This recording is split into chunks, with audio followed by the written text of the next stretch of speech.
Hey, this is Del Jackson, LOHoops.com. We got a special guest today, Ryan Shipper, newly named head coach of Donegal High School. How you doing, Coach? I'm great. How are you doing? Thank you for having me on. Yeah. Well, you and I talked off camera a little bit. Tell us what you've been doing with the kids since March, I guess. Yeah, so March we've been having open gyms. We participated in the Spooky Nook Summer League. That went well. We played an 8-game schedule, so it was good to get the guys out. Kind of get going here, kind of get a feel for how I'm going to be as a head coach. It was a great summer.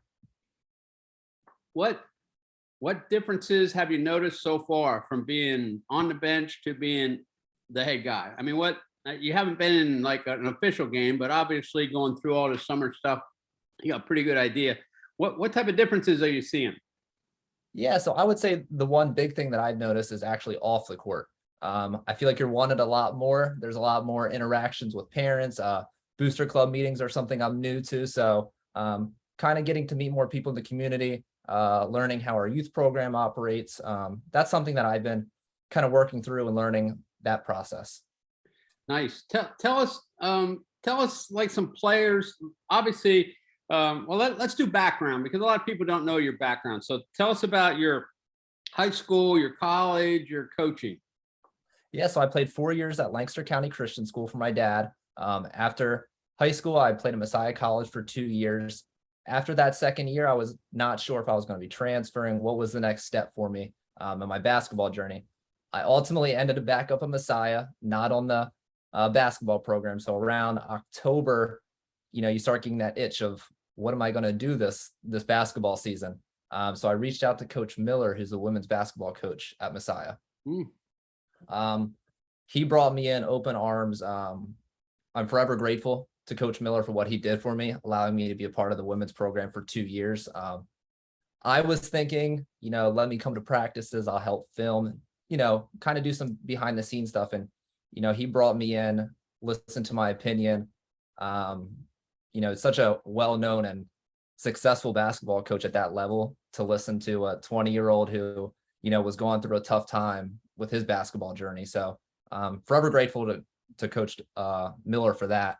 After college, I worked for a couple different basketball companies, ultimately got connected with Kevin Dolan. So I just finished my 3rd year as an assistant at Donegal, now going into my 4th year as the first-year head coach. Yeah, Coach Dolan's been around. There's no doubt he got a lot of experience. So let's touch on that just a little bit. So what? Just give me 1 or 2 major things you picked up from him. Wow. So Kevin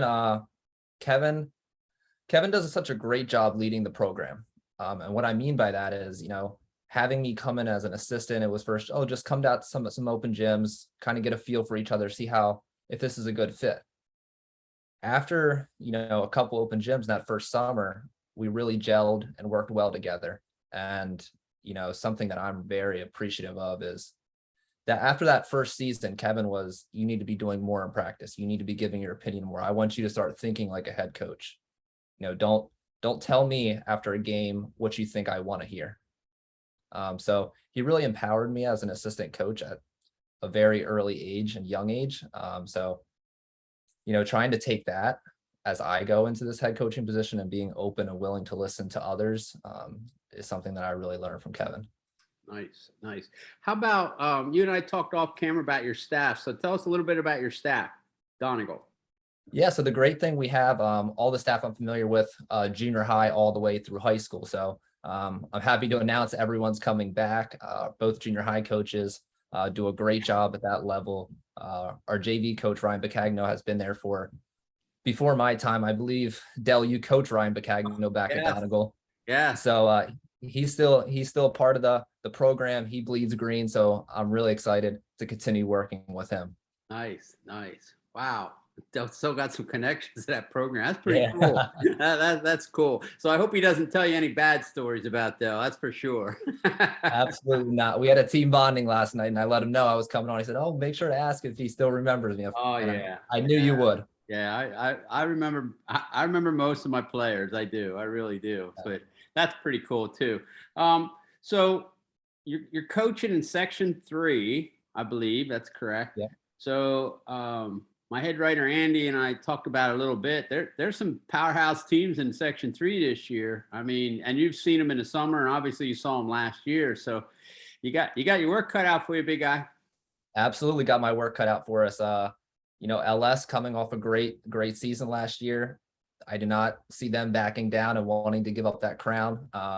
Octorara is, I believe, is going to be one of the top teams in the league. Lancaster Catholic. They're always going to be great. I don't see an easy game on this schedule in section play.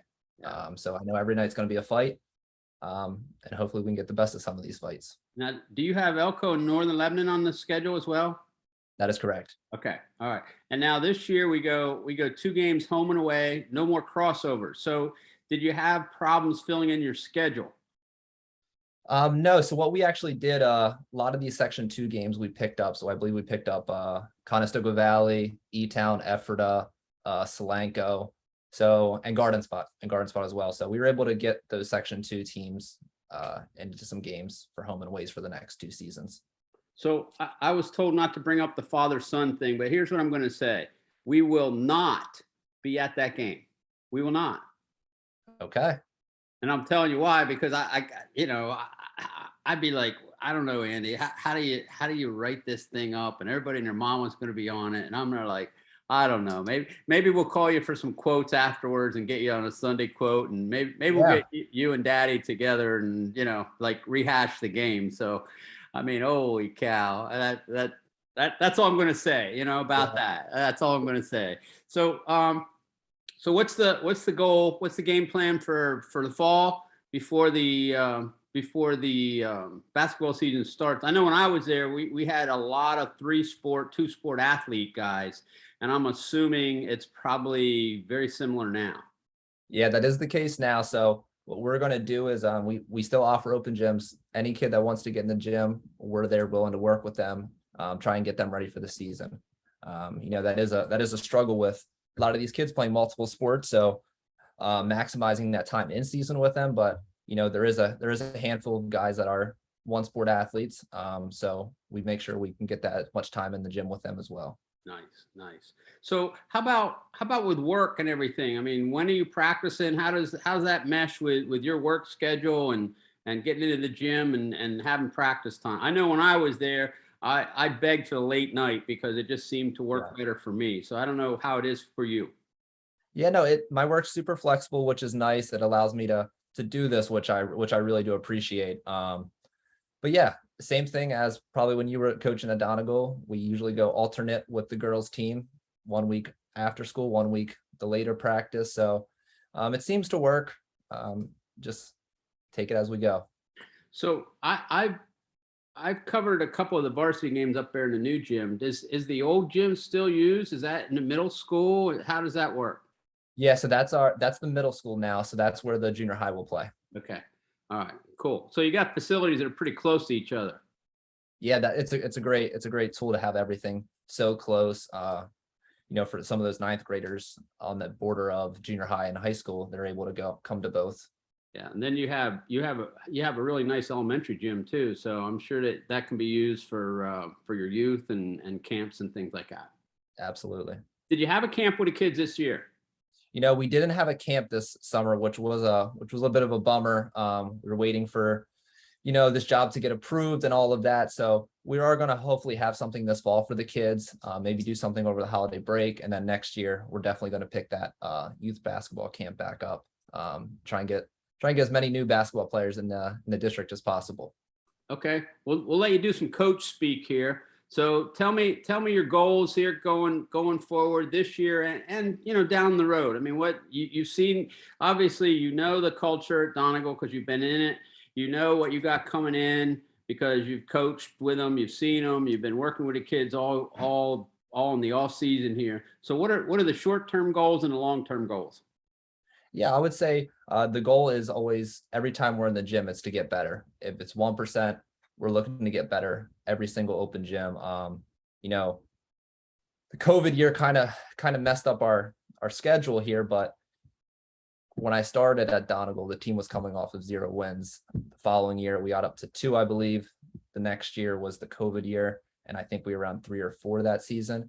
and took a huge jump this year, getting to 12 wins. So keeping that moving in the right direction is the short-term goal for sure. And, as a program, I think the long-term goal is getting us to a point where we're not satisfied with just a winning record. We need to want more, whether that's qualifying for districts. Once you get that taste in your mouth, then you want to win some district games. So it's not going to be an overnight success. It's not going to be a 1 year. We're going to go from missing districts to being in the district championship game. And I know that it's just, taking those steps and building a program where the kids are excited to be involved in, and there's a buy-in from the community.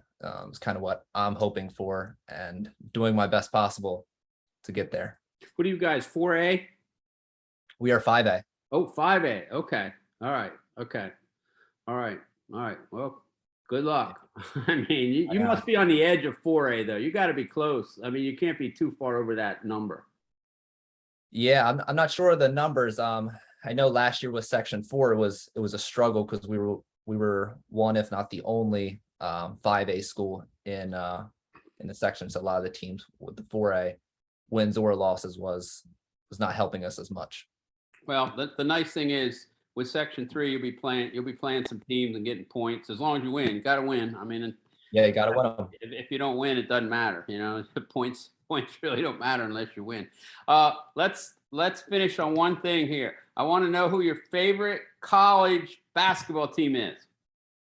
That's an easy one. That's the easiest question yet. Duke basketball.